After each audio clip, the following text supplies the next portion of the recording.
की शुरुआत होती है और हम एक परिवार को देखते हैं जिसमें 4 सदस्य हैं। पिता कीटा, उसकी पत्नी जुनसू, बेटी किजन और बेटा कीवो। ये लोग एक छोटे से बेसमेंट में रहते हैं और अपनी जिंदगी बिताने के लिए बहुत मेहनत करते हैं क्योंकि उनकी वित्तीय स्थिति बहुत खराब है। घर चलाने के लिए वे पिज्जा के बॉक्स बनाने का काम करते हैं, लेकिन यह काम उनके लिए पर्याप्त नहीं है।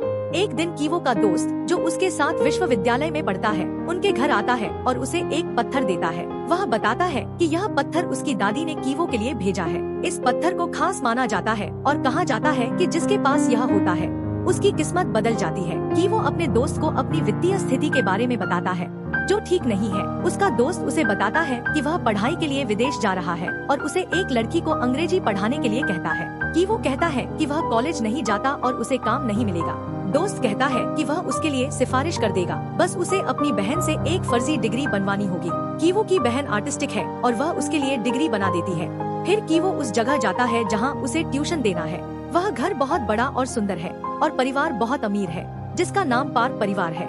इस परिवार में भी 4 सदस्य हैं, पति, पत्नी और उनके 2 बच्चे, एक बेटा और एक बेटी जिसका नाम दहाई है। कीवो को दहाई को ट्यूशन पढ़ाना होता है और वहाँ एक मेड भी है जो बहुत अच्छे से काम कर रही है। कीवो एक डेमो क्लास देता है जिसमें दहाई की माँ भी उसके साथ बैठ जाती है। वे कीवो से संतुष्ट होते हैं और उसे काम दे देते हैं। फिर कीवो को पता चलता है कि दहाई का छोटा भाई डासोम पेंटिंग का बहुत शौकीन है। इसके लिए उन्होंने कई शिक्षकों को नियुक्त किया था, लेकिन कोई भी स्थायी नहीं था।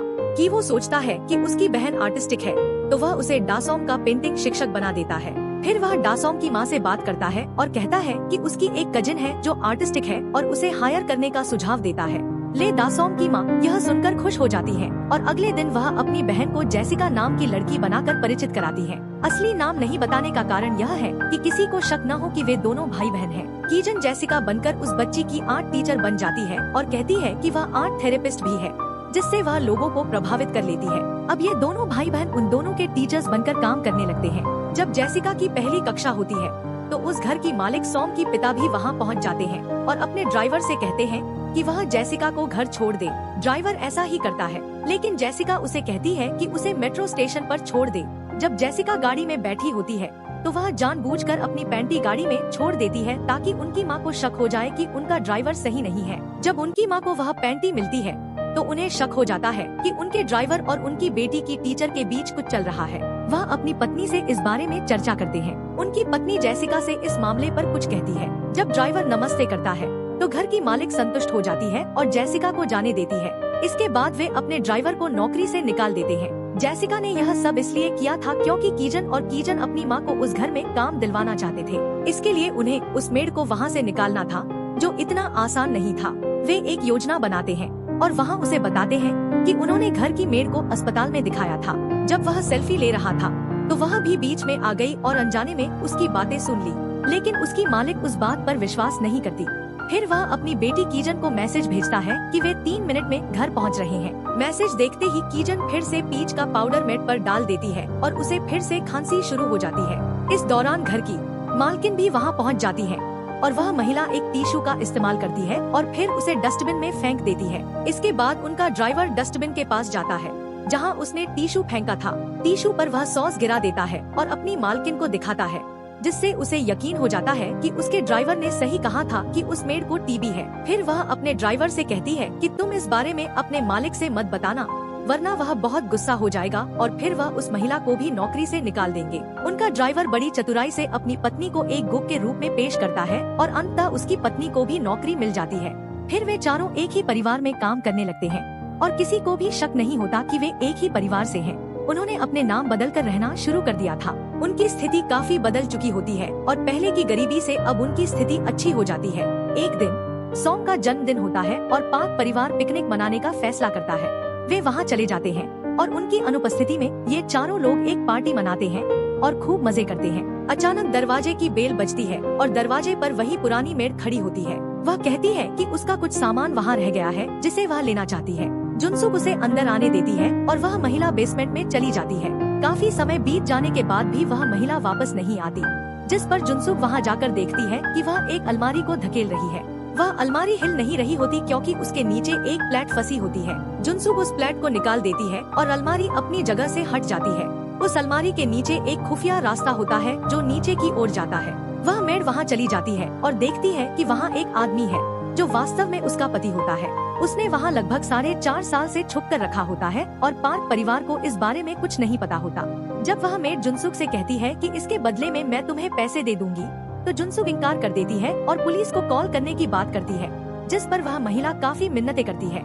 वह ऐसा नहीं करती है और जुनसुक का पति और उसकी बेटी सीढ़ियों से ये बातें सुन रही होती है। उनमें से किसी का पैर फिसल जाता है और तीनों सामने आकर गिर जाते हैं। यह देखकर वह मेड वीडियो बना लेती है और वह कहता है, पापा मेरा पैर, और यह भी वीडियो में रिकॉर्ड हो जाता है। ये चारों पति और पत्नी उन पर हमला कर देते हैं और उनसे मोबाइल लेकर वीडियो डिलीट कर देते हैं। उनकी आपस में लड़ाई हो रही होती है कि अचानक टेलीफोन की घंटी बजती है। जुनसुक फोन उठाती है और यह घर की मालिक का फोन होता है। वह कहती है कि तेज बारिश की वजह से ट्रिप कैंसिल हो गई है और हम 8 मिनट में वापस आ रहे हैं। वह उसे खाना बनाने के लिए कहती है और 8 मिनट में उन्हें घर का सारा सामान भी सेट करना था। कॉल के दौरान वे तीनों उन पति पत्नी का मुंह बनाकर खड़े होते हैं। फिर वे उन पति पत्नी को बांधकर फिर से बिस्तर में छोड़ देते हैं और उसके बाद सफाई करना शुरू कर देते हैं। ठीक 8 मिनट बाद वह परिवार घर पर आ जाता है और वे लोग घर की सफाई भी कर चुके होते हैं।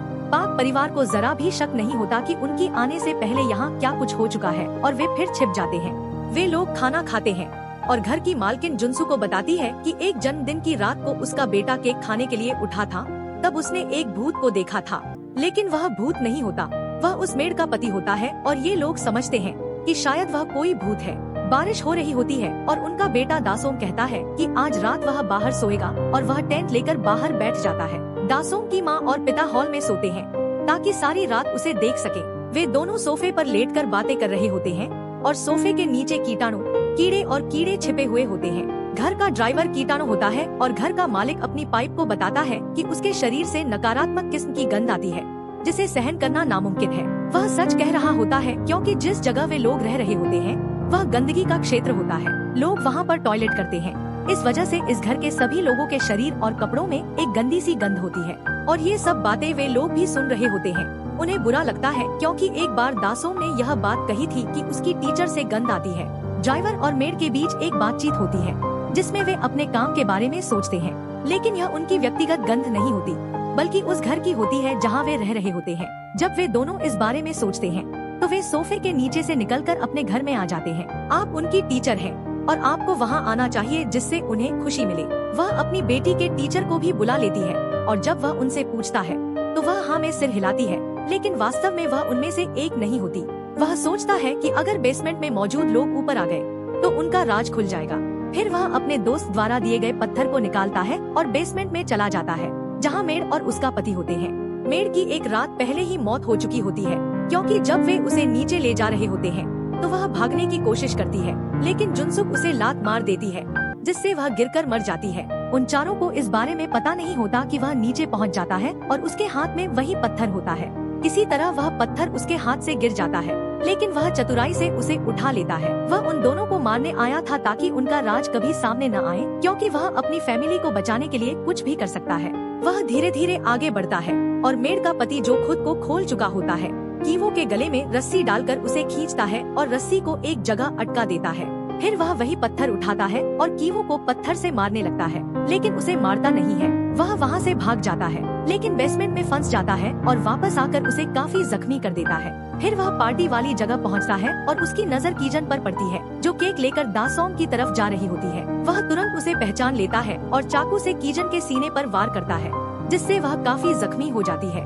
कीजन के पिता उसके जख्म को दबाते हैं ताकि खून ज्यादा न बहे, लेकिन उसका जख्म काफी गहरा होता है। जुनसुक यह देखती है कि उसने मेरी बेटी पर कीजन के सीने पर वार किया है, जिससे वह कई जख्मों को छिपाता है ताकि उसके जख्म के सीने पर कोई नजर न पड़े।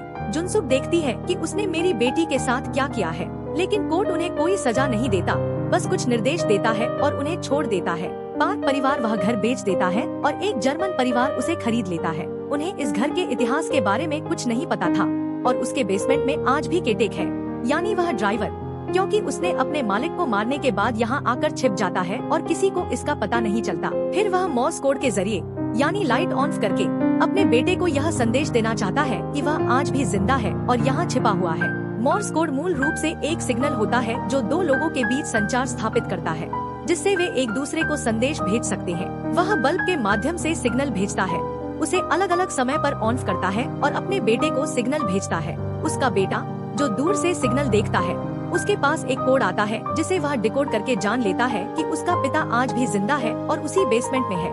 उसे इस बात का पछतावा होता है कि उसने 5 परिवार के मालिक को मार दिया और वह उनकी तस्वीर के सामने जाकर माफी मांगता है। वह कहता है कि एक दिन मैं बहुत पैसे कमाऊंगा और हम वही घर खरीद लेंगे। बेसमेंट में तुम ऊपर आना और हम वही तुम्हारा इंतजार करेंगे। ऐसा होता है कि वह घर खरीद लेता है और केटिक उस बेसमेंट से बेखौफ बाहर आ जाता है और अपनी फैमिली से मिलता है। लेकिन यह सब उसकी एक सोच होती है। हकीकत में ऐसा कुछ भी नहीं हो रहा है और यहीं पर फिल्म खत्म हो जाती है।